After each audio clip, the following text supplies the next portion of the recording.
আসসালামু আলাইকুম। আপনারা সবাই কেমন আছেন? আশা করি ভালো আছেন। আলহামদুলিল্লাহ আমিও ভালো আছি। আজকে আমি সুন্দর এই ড্রেসটি 2 বছর বেবিদের জন্য তৈরি করেছি।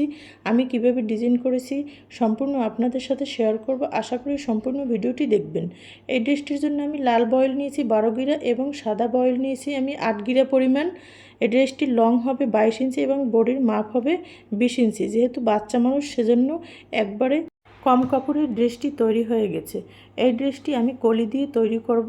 এই ড্রেসটির লং হবে 22 ইঞ্চি। আমি এখানে 18 ইঞ্চি নিয়ে নিয়েছি বডির মাপ অনুসারে। নিচে আমি কুচি করে দেব। কুচির জন্য আমি 4 ইঞ্চি কাপড় কেটে রেখেছি। আমি পিছনের গলা 2 ইঞ্চি এবং সামনের গলা 3.5 ইঞ্চি দিয়েছি এবং আরমোলের জন্য আমি 4 ইঞ্চি নিয়ে রাউন্ড শেপ দিয়ে দিয়েছি। বডির জন্য আমি 6.5 ইঞ্চি নিয়ে নিয়েছি। 10 ইঞ্চি অরিজিনাল মাপ, 5 ইঞ্চি আমি 1.5 ইঞ্চি বাড়িয়ে 6.5 ইঞ্চি নিয়েছি এবং কোমরে আমি 6 ইঞ্চি নিয়েছি। যেহেতু ড্রেসটি আমি কলি করে তৈরি করব সেজন্য আমি সেলার জন্য একটু বেশি নিয়েছি। আমি 6 ইঞ্চিকে 2 ভাগ করে মাঝখান থেকে সোজাভাবে এরকম দাগ কেটে তারপর মাঝখান থেকে এরকম কাটিং করে কলিগুলো লাগিয়ে দেব।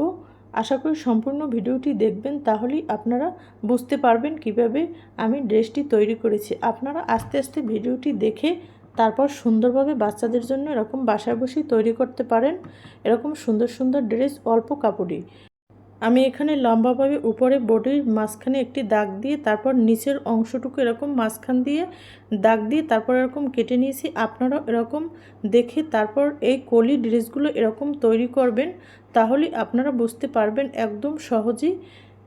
যদি সম্পূর্ণ ভিডিওটি না দেখেন তাহলে হয়তো বুঝতে পারবেন না। এখানে আমি 4টা করে কলি, 2 সাইডে একটি করে এবং মাঝখানে 3টি করে, টোটাল আমার প্রতি পার্টে 4টা করে কলি দরকার হবে। আমি এখন কলিগুলো কাটিং করে আপনাদের দেখিয়ে দিচ্ছি। এখানে আমি 2 পার্ট কাপড়ে আমি 4 পার্ট করে নিয়েছি। তারপর আমি আরও একটা ভাঁজ দিয়ে একটা পার্টে আমি 4টা করে কলি বের করব। আমি কলিগুলো কিভাবে বের করি আপনারা সম্পূর্ণ ভিডিওটি দেখলেই বুঝতে পারবেন।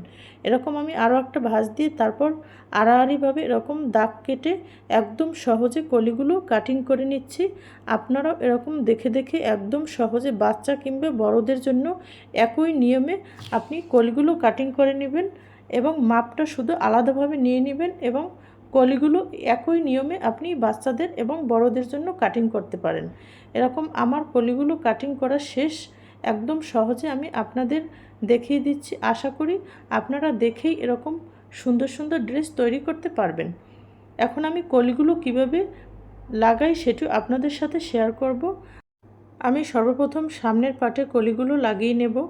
আমি উল্টো সাইড থেকে না, সর্বপ্রথম আমি দিক সাইড থেকে কলিটি লাগাবো। তারপর আমি উল্টিয়ে অন্য সাইড থেকে সুন্দরভাবে সেলাই দিয়ে এক পাশ থেকে অন্য পাশে আমি উল্টিয়ে তারপর সেলাই দিয়ে আপনাদের দেখিয়ে দিচ্ছি।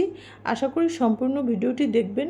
আমি সম্পূর্ণ ভিডিওটি আপনাদের জন্য আস্তে আস্তে করেছি যাতে আপনারা দেখেই বুঝতে পারেন। আমি এরকম এক সাইড থেকে কলিগুলো লাগিয়ে নিয়েছি। তারপর আমি উল্টিয়ে অন্য সাইড থেকে কলিগুলো সেলাই করে নেব। কিভাবে লাগাই আপনারা দেখলেই একদম সহজে বুঝতে পারবেন। আপনাদের বোঝানোর জন্য আমি এরকম আস্তে আস্তে ভিডিওটি করেছি। আশা করি সম্পূর্ণ ভিডিওটি দেখবেন। আমার এক সাইডে সেলাইটি দেওয়া শেষ।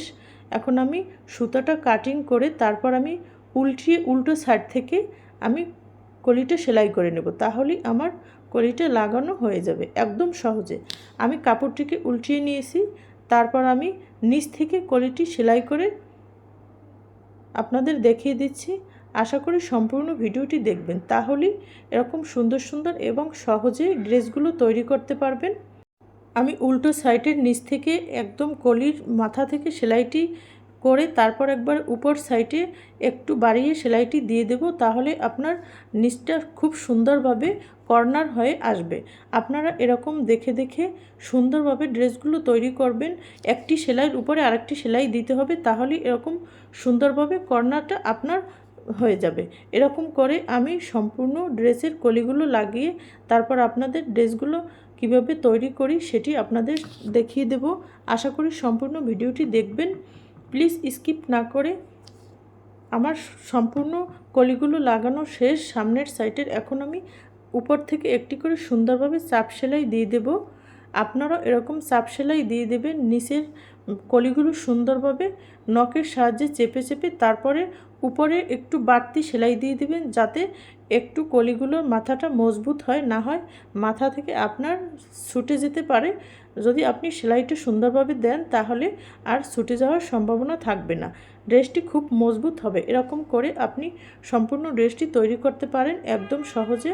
আমি পিছনের সাইডটিও করে রেখেছিলাম, এখন আমি পুটের সাহায্যে লাগিয়ে তারপর আমি গলার একটু সুন্দর কুচি করে দেব।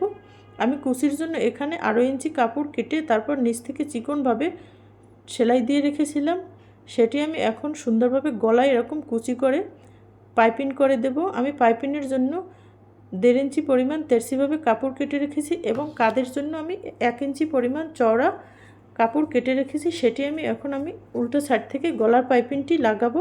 তারপর দিক সাইডে আমি পাইপিংটি ভাঁজ করে সুন্দরভাবে লাগিয়ে আপনাদের দেখিয়ে দিচ্ছি। এরকম উল্টো সাইডে লাগিয়ে তারপর আমি দিক সাইডে উঠিয়ে একটু ভাঁজ করে গলার পাইপিংটি সুন্দরভাবে লাগিয়ে নিচ্ছি। আপনারাও এরকম সুন্দরভাবে পাইপিংগুলো লাগিয়ে নেবেন। আমার গলার এবং কাঁধের পাইপিংগুলো লাগানো শেষ এবং মাপ অনুসারে আমি সাইড সেলাই দিয়ে রেখেছি। তারপর আমি দুই সাইডে 2টি কলি লাগিয়ে দেবো। যেভাবে আমি সামনের কলিগুলো লাগিয়েছি সেম একই রকম আমি লাগাবো। আমার সম্পূর্ণ ড্রেসটি করা শেষ। আশা করি আপনাদের সম্পূর্ণ ভিডিওটি ভালো লাগবে এবং সম্পূর্ণ ভিডিওটি দেখবেন। ভুল হলে ক্ষমার দৃষ্টিতে দেখবেন। সবাই সুস্থ থাকবেন, ভালো থাকবেন। আজ এ পর্যন্তই। আল্লাহ হাফেজ।